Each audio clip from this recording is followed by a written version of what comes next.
Here we have The Atlantic covering by Nicholas Florkel? Yeah, it's Nicholas Florkel, the independent journalist here by The Atlantic.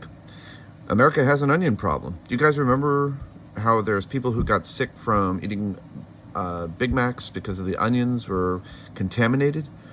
I go back on a previous article that John Oliver covered about the dangers of what's coming out of our agricultural crops, where other types of vegetables that are not the main mega cash producer, the main focus, the main interest.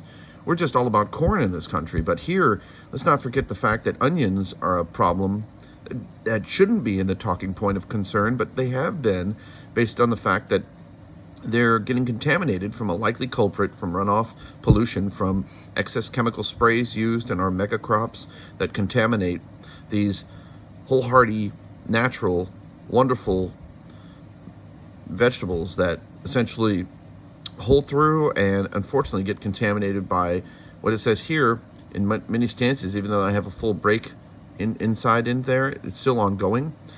That still started off with the McDonald's one, as I state there.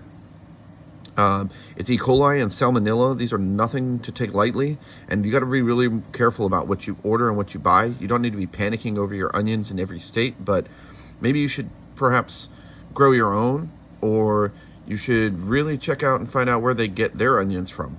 And that's your own risk if you eat out more often than if you buy food. I personally don't eat a lot of onions, even in my regular day, as much as I wish I did.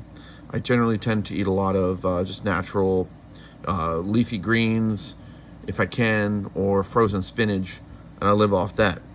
That's my take.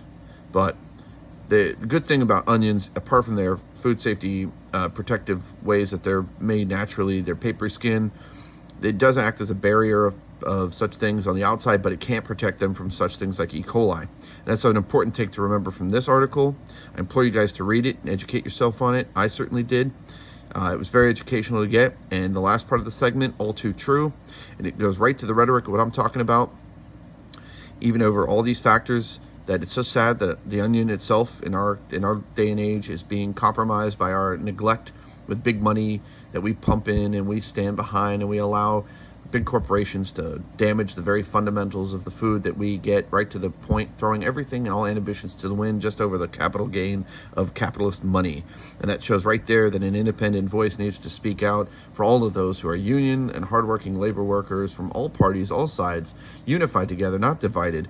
And it shows right here at the bottom of the article, what's that say? America has less of an onion problem than an everything problem. And I, in Mcluvin News, I approve this message. Thanks for watching. And again, this is for the children, the present, here and now. Without the present, there is no future.